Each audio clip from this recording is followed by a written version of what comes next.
We're live. Okay, I need a motion to close the exec session and reconvene the regular portion of the business meeting. Gavin and Drew, all in favor? Opposed? 7:08.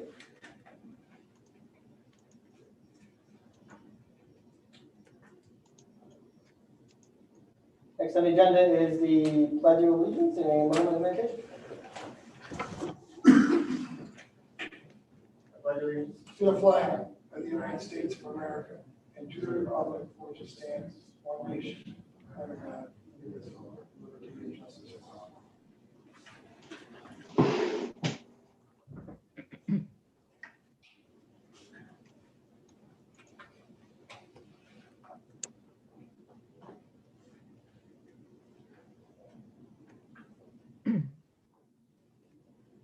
Okay, next on the agenda is the President's Report. And tonight I'd like to give an update on the superintendent search.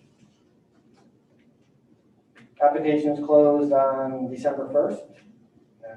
Total applicants for the job were 46 applicants.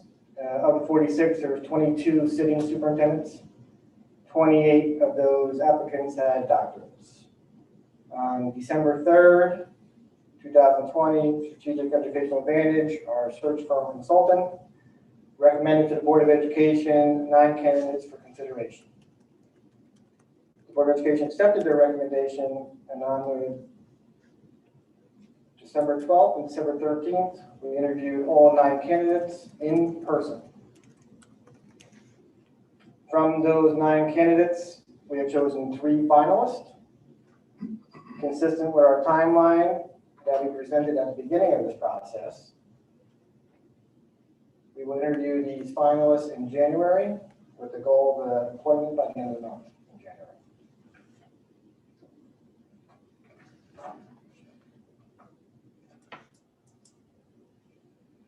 I'd also like to give a thank you to Superintendent Connor.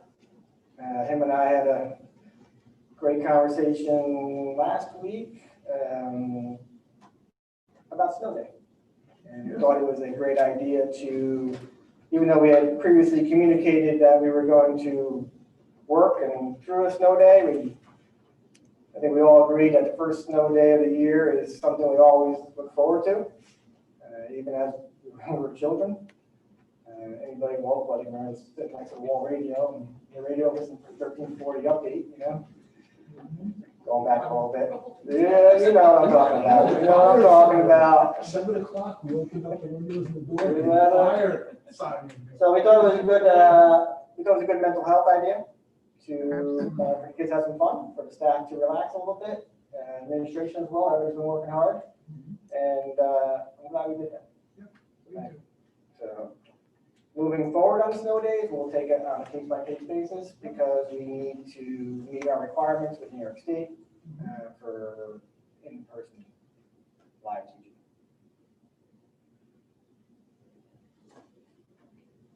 And that is it for me. Next on the agenda is the legislative update. Ms. Boger. Yes, I have no legislation or anything like that to report about at this time. However, February 3rd is going to be the day that the Orange County School Board members will be having a virtual conversation with our state legislators. And it's going to be set up by Karen Meyer, our executive director. And all school board members may join this virtual conversation. So if any of you are interested, please let me know and I will pass your names on to Karen, but I will be attending and I will report on it. And it's really important because it's an opportunity for us to not only present the Orange County platform that we would like our legislators to address, but if any of you have anything specific to Goshen, I certainly would be happy to address that. Obviously, we're going to be discussing aid and the restoring of the withholding of the money that was already withheld from the district. and that type of thing. So I look forward to representing Goshen at that meeting. Great. What time? Pardon me? What time is that eventually meeting?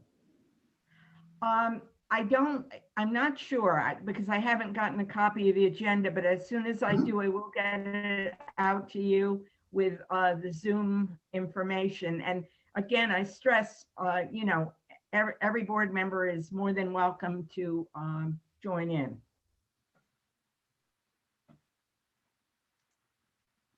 Thank you, Martha. You're welcome. Next on the agenda is the superintendent's report.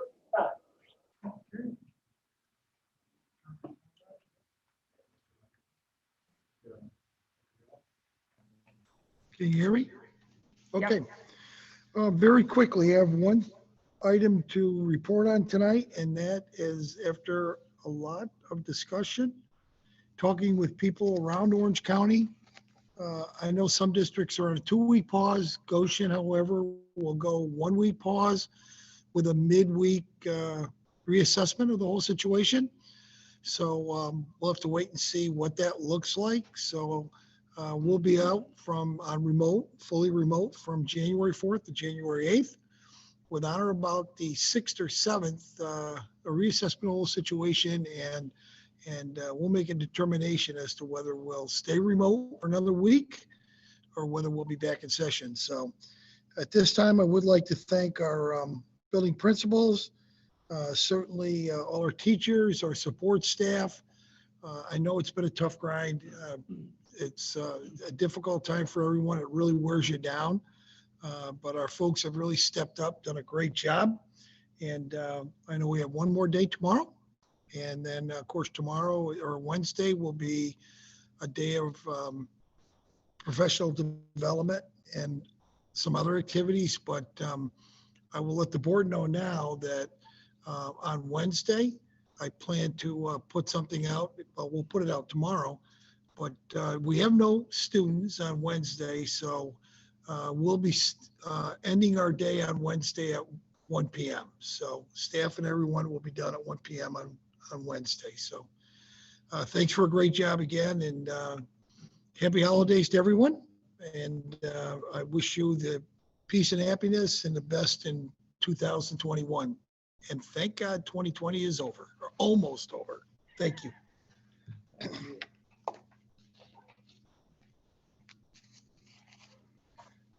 Next on the agenda is the Assistant Superintendent for Business Report. Hi, good evening. I don't have much to report on tonight. I just wanted to provide a brief update on budget development. We are on schedule with our budget development calendar. And at this point, well, it's very preliminary, but we are doing our best to hold to the same figures that we've had last year with supplies and things like that. And everyone is really, all of the administrators, I want to commend them. They've really tried to be very frugal this year. So we'll be working on the salary and the benefit pieces as that moves forward into the new year. And that's really all I have to report on at this point. But I also wanted to wish everyone a happy holiday, Merry Christmas, and 2020 can't get out of here fast enough. So anyway, nice to see everyone. Thank you. Any questions? You're welcome.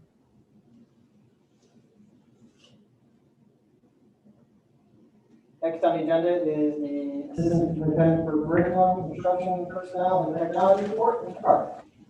Thank you, Mr. Pucci. Good evening, everyone. So I've got a couple of things here on the agenda, but before we get into that, I did want to report out on the Newcomer Program that we had discussed, or actually there was a question posed at our last meeting. So briefly, just a brief history here of the Newcomer Program. We did start that for the 1920 school year, and predominantly it was because of the influx of students coming from multiple areas that we really wanted to take good care of here in district. We also had 7 students that were at BOCES in their Newcomer Program, so there was a cost-effective piece to this.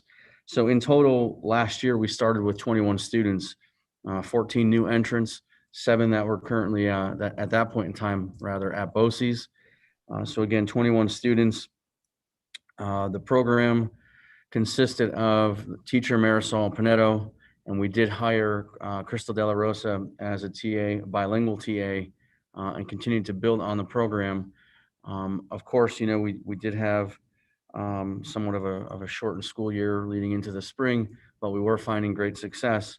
The reality is that most of the students who come in do come in at the entering level.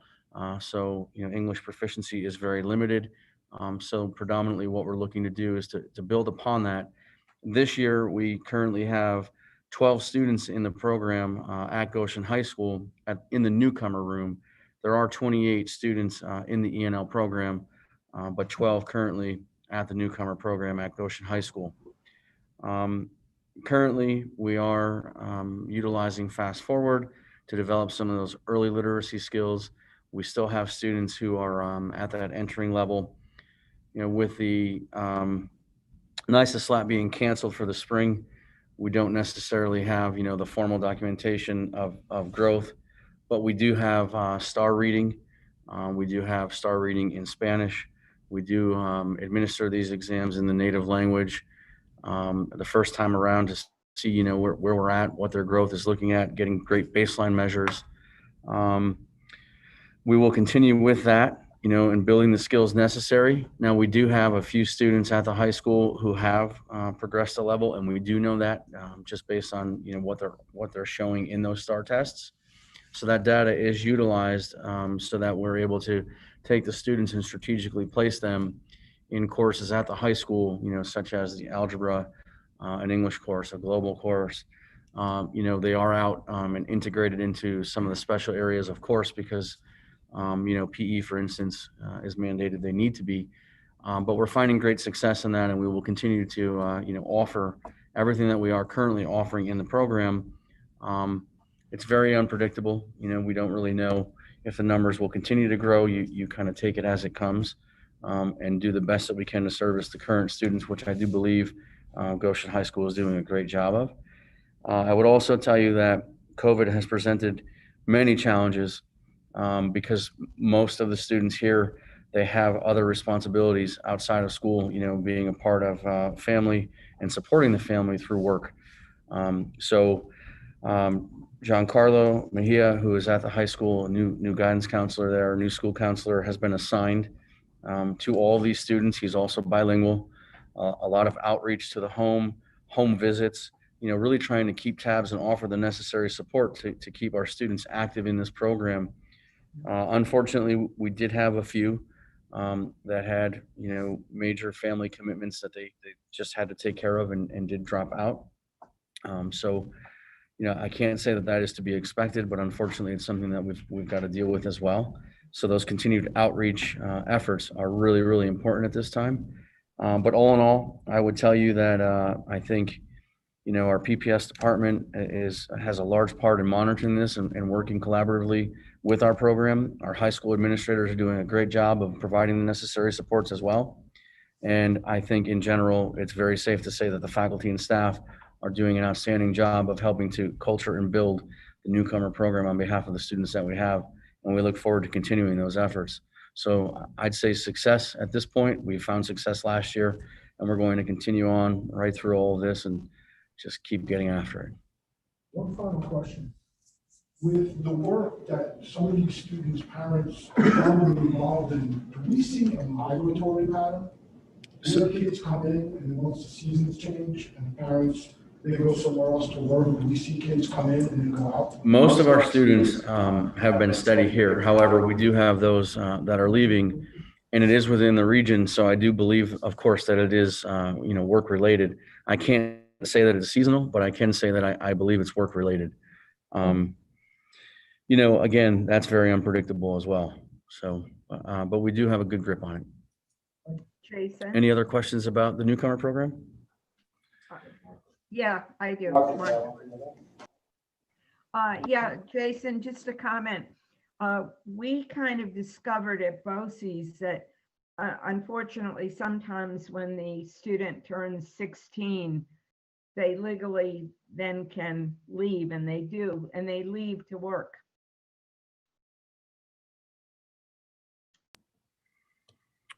Yes, thank you. We've seen the same as well. And we do have students that are, I don't know if the word significant is necessarily appropriate, but we do have students entering older than that. So, we're quite familiar and we're seeing much the same. Yep. Okay, thank you, Martha. Moving on, the last two board meetings we discussed choose love for schools, and we've discussed healthy relationships. So you have in your packet a rather large amount of information for both of those. So you have in front of you what we are requesting to bring on board here in Goshen long term. I know that I've shared a lot of information. We've vetted these programs. Our committees have discussed these programs and believe that it's what would be best for us moving forward in the realm of social emotional learning, and also of course the healthy relationships curriculum that focuses on a few other specific items for our life skills students. I have with me this evening Heather Hendershot and Matt O'Brien, just to be a part of the proposal to share some information from their perspective. So I'd first like to turn it over to Dr. O'Brien so that he could speak to you about Choose Love for Schools. Good evening, everyone. Thank you, Mr. Carter, and hello to everyone. I hope you all are doing well, first and foremost. I want to thank you for a couple minutes here to speak about something that I'm certainly excited about and something that I've been discussing and thinking about for quite some time, and that is the Choose Love social emotional learning and character building curriculum. And my hope is personally that this can be something that just becomes sort of part of who we are and what we do for our students moving forward. As you know, as I know you've heard me say before, social emotional learning is a hugely important thing for a number of reasons. But developing social and emotional intelligence in our students will really serve them as the foundation for their ability to learn and succeed and thrive, not just in school, but later in life. We know that having a strong foundation of social and emotional intelligence is directly related to a number of positive outcomes. And unfortunately, not having that foundational skill and that social and emotional intelligence is directly linked to a number of negative outcomes later in life, including mental illness and an increased likelihood of spending time in the justice system. So the Choose Love program, or the Choose Love movement, as it's sometimes called, was founded by a woman by the name of Scarlett Lewis, whom I've had the chance to connect with and speak with and meet with. Her son, Jesse, was actually killed in the Sandy Hook shooting many years ago.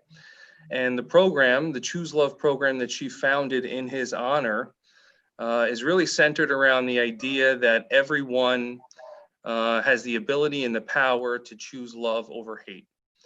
The curriculum itself is a comprehensive program that is vertically aligned from grades kindergarten through 12th grade.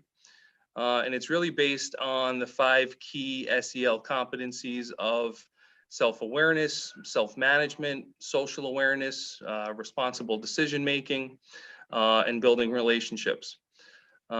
Each grade level as part of the curriculum consists of the same 4 units. And the 4 units are the same in every grade level because that's what they refer to as the Choose Love formula.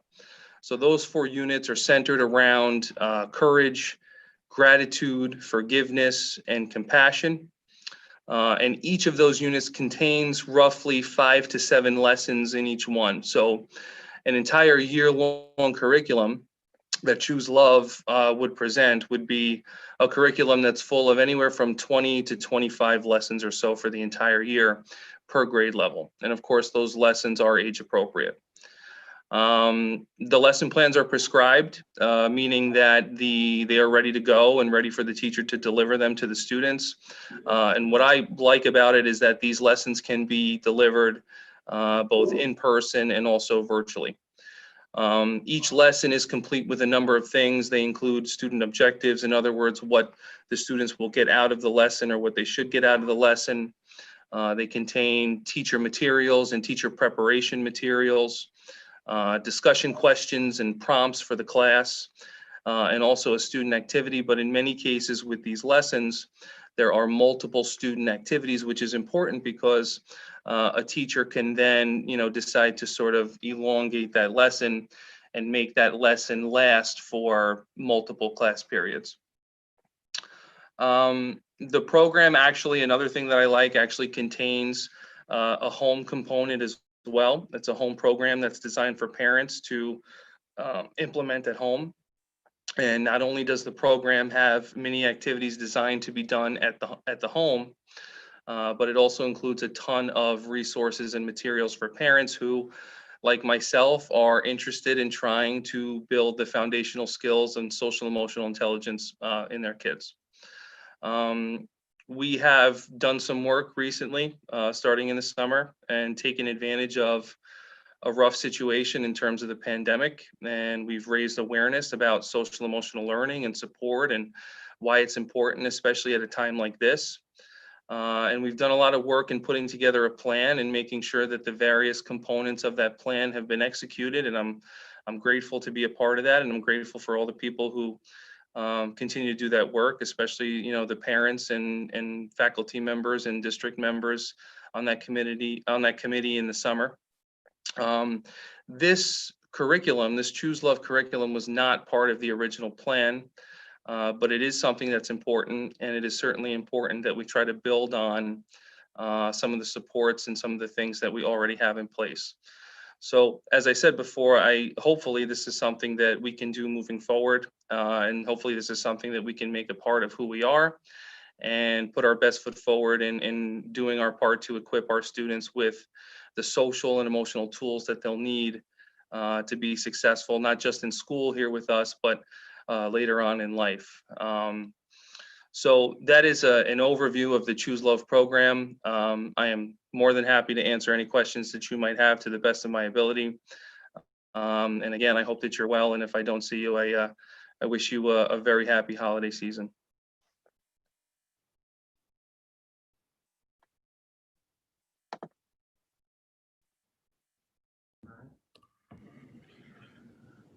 All right, thank you very much.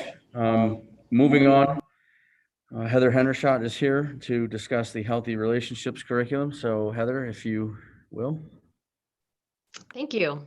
Thank you for the opportunity to share with you the Healthy Relations curriculum.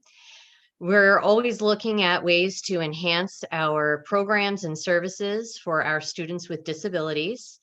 And in looking for a curriculum that would focus on the students' needs, particularly skills that they'll need for within school dealings that they'll have to have with their peers, as well as preparing them for life after high school, we found the Healthy Relations curriculum that was designed for students with autism and developmental disabilities. It's a high school or elementary through high school program, and the curriculum is broken down by age group into developmentally appropriate lessons for the children. So for example, the elementary education students, they would have lessons on hygiene or privacy. At the middle school, we graduate or move on into the curriculum where we'll start talking about maybe social media, building relationships. And at the high school level, in addition to all of the, or some of the items I just mentioned, we would also be looking at job readiness and for independent living skills, as well as how to be a productive member of society. So this program is broken into 37 lessons. There's 50 videos, and we plan to implement this within our life skills classes that we have at the intermediate, middle, and high school. We're looking to possibly start this with the middle and high school level to just get a feel for the program. It is offered in person, and there are remote resources available as well. It would be delivered during the life skills portion of the day, where the special education teacher is working on those daily living skills with students. And we would be collaborating very closely with the health department to do some maybe integrated co-teaching lessons for topics that would fall under the domain of health. So with that, I've worked with Dr. O'Brien. We met with the company as well as with Mr. Carter, Jen Martin, and Heather Carmen to meet with the Healthy Relations Curriculum representatives to discuss how we could implement this in our district for our students. It was a very productive meeting. And our goal is, as I mentioned before, to possibly roll out a few lessons if this is moved forward this year, perhaps do some summer curriculum writing so that we can then roll it out and have a timeline mapped out to address the needs of the students throughout the school year. So we're very excited about it. It's a great program. And really it taps into, especially for those younger students, going over some of those health things that they need, building those interpersonal relationships and those skills. But also what I liked about the program is it really weaves into our transition planning for our students who are 15 and older. So it's, it's aligned with the IEP goals that we have, as well as addressing those daily living skills. So if anybody has any questions, I would be happy to answer them for you. But if not, I wish everybody a happy holiday and stay safe and well.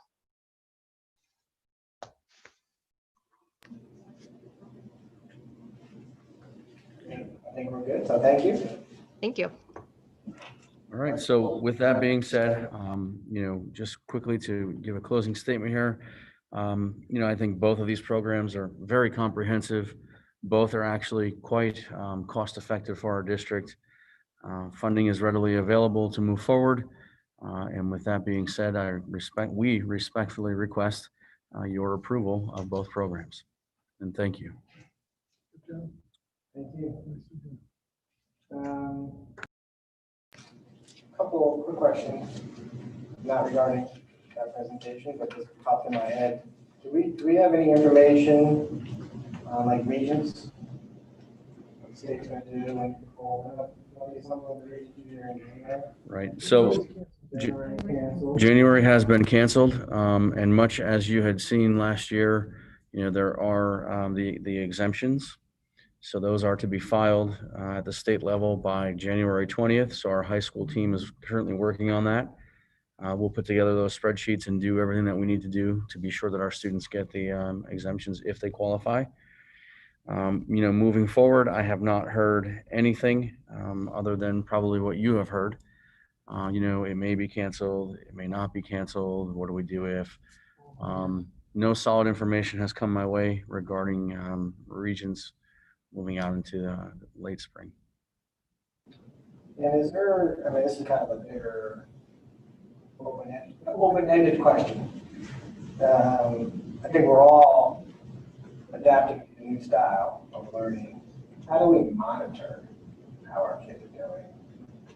It's almost impossible, I guess, but I know it should be worth a discussion about how we do that. Yeah, so immediately I can tell you there are so many things that are changing rapidly. So right to the attendance area, there's a school tool release. So now as we open this up, which Linda Finnegan and I talked about today, and we'll probably go through and activate tomorrow, on the school tool user and in the classroom, there is now a remote tab that can be period by period or used daily. So we plan on talking to Kathy Kern at the Mid-Hudson Regional Information Center just to get clarification beyond the pamphlets that we received. Is the daily remote tab to be utilized at elementary, whereas the period by period is, strictly for the secondary levels because of a bell schedule and a period change. So as far as the attendance, we have ways to monitor, present in person, present remote, so on and so forth. And it also allows us to go back to the beginning of the year to tag that accordingly if we need to, if we feel that we need to. So, that's a good way for us to monitor the attendance, in addition to everything that we've discussed in prior meetings as far as monitoring student participation and so on. As far as monitoring, growth, we're utilizing NWEA, the MAPS program still. It has been administered at the elementary, middle, and high school is using STAR. So our growth measures as far as, ELA and math, we've got Renaissance Learning Star for high school, 912. We're still utilizing MAPS. I did print out just late last week, where we're at, because it does a little bit of look into the future, if you will. It tells us what we could expect based on current levels, what our percentiles are for growth, where each student lies, grade level by grade level, where we're at, and what would be predicted as far as levels on the 3-8 exam, for instance, in ELA and math. So we are monitoring that. Teachers and principals have the ability to run the reports. Of course, to diagnose deficiencies, that's exactly what these programs are there for, in addition to many other things like seeing where we might land if we gave a test today based on the numbers that we have in front of us. The number one thing, still on the schedule. I haven't heard anything about cancellations. Yes. So, the most authentic pieces of everything come by interactions, whether it be remotely or in person. So our teachers having those authentic, genuine interactions with students, those things could never be replaced. But we do have things here for us to monitor growth, to monitor participation. We're still utilizing Little Sis, on the admin side to see what our Google Classrooms are looking like as far as what they're populated with. Of course, we're using GoGuardian to communicate with students. For instance, I can see right now, Mr. Pucci is on a website, looking at the latest golf statistics rather than doing what I asked him to do on Google Classroom. So I'm going to go and shut that down. So those things are there for us to be sure that, not only are our students engaged, but engaged in what we want them to be engaged in at that moment in time. So we've brought in almost everything that we can to help with the management, to help with the monitoring, to make, not only our teachers' lives a little easier by way of management of students, but also to allow our students seamless access to every program and everything that they need to succeed and grow. Are we using Wednesday? I know we had talked early on, back in the summer, about using Wednesdays for whether it be extra help or teacher student, but maybe a little bit more teacher student individual time than maybe this in the classroom. Are we using that, you think? Are we using that effectively? So on a widespread, large scale, I don't have that answer for you right now. However, I can tell you of individual conversations I've had where requests are coming in from parents and also, teachers on their own utilizing the time, not just to make up work with students, but also, to provide a little bit more one-on-one or small group instruction on those Wednesdays in particular, but also, throughout the week as well. So I do know that is going on. Some of the other things really on Wednesdays, because we brought in Otis and a few other PD platforms, that's really what we have going on a more consistent basis. So the high school has, their professional development plans in the afternoon set for Wednesdays, and many teachers district-wide are sending in proposals to Mr. Connor and myself on Frontline because we ask for everything to be logged and approved on Frontline for their credit through Otis. So we do know that Otis is being utilized widespread. So there's a lot of things going on Wednesdays. We can certainly reach out and get some more accurate numbers, or at least a better idea of maybe small group or individualized instruction, to further close gaps and work with students. I just want to make sure we're using that time effectively. I think that's something that they all miss, is that individual time. Mm-hmm. And I know it's very difficult for teachers to watch the screen and teach at the same time and give that, and the team that they're in school.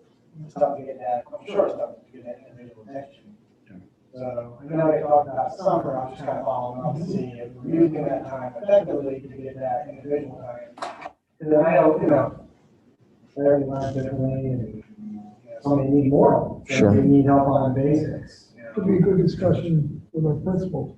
Yeah. So I think, I was just thinking we're at the mid-year point, so maybe we need to evaluate what we stated out to our goals were, to see if we are what's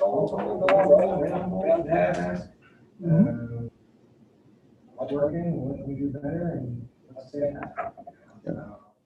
I know that's kind of one thing that so far all frankly, the biggest concern with the individual attention and coaching that we all pride ourselves on. I know we have a diverse, like any community, we're a diverse community. I think we'll make sure everybody has the access to what they need. I don't know. So I'm asking how to answer that. Yeah, no, we'll have great discussion with our administrative team. Again, I can tell you from my personal experience, as recent as last Thursday and Friday, I worked closely with one of our building principals to make sure that some of the students that we were aware of that needed a little extra help were being provided that extra help, not just on Wednesday, but throughout the week as well. So I know that we've had those discussions. I just don't know how widespread that is right now. And then, regarding all the safety concerns, the building and things like that, have we seen, I'm going to guess that our K through 5 attendance is higher than our 6 through 12. I know it's more important for the K through 5, especially the families located, because they can't be the K through 12. Yeah. For us to be able, I know it's a tough thing for our community, and we get a lot of questions around 5 days a week, and why they close the COVID kids. So I think we understand it's difficult on both sides. But I think we are trying to do as much as we can to give people choice. So I wonder if that assumption that I had at the K through 5 attendance higher.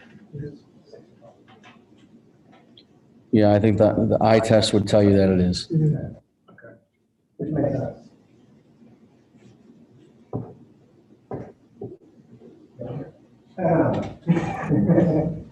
Thank you. Thank you.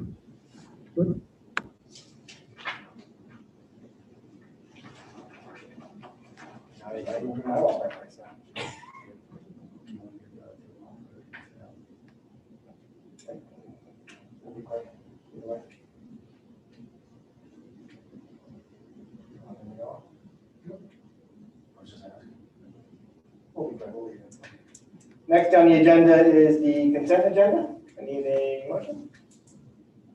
Tom and Jeremy. Be resolved upon the recommendation of the superintendent of schools, the Board of Education approves the consent agenda as presented. All in favor? Opposed?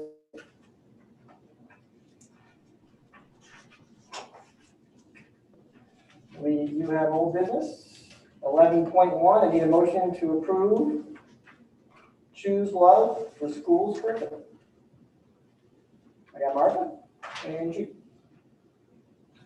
Be resolved upon the recommendation of the superintendent of schools, the Board of Education approves the Choose Love for Schools program as part of the district's K through 12 social emotional learning curriculum.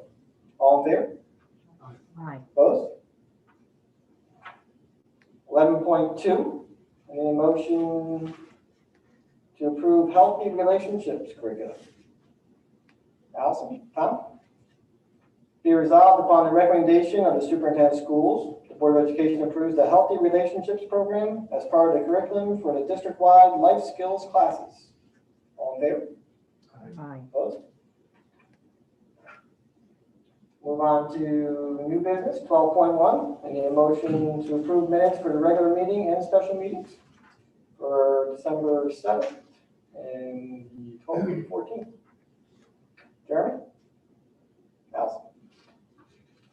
Be resolved upon the recommendation of the superintendent of schools, the Board of Education approves the minutes for the December 7th, 2020 regular board meeting and the December 12th through 14th Really 12th and 13th. Special board meeting.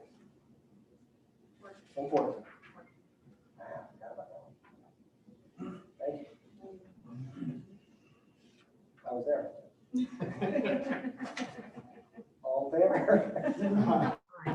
Opposed? That's more easy. Like to throw curveballs once in a while. I'll let for you. 12.2.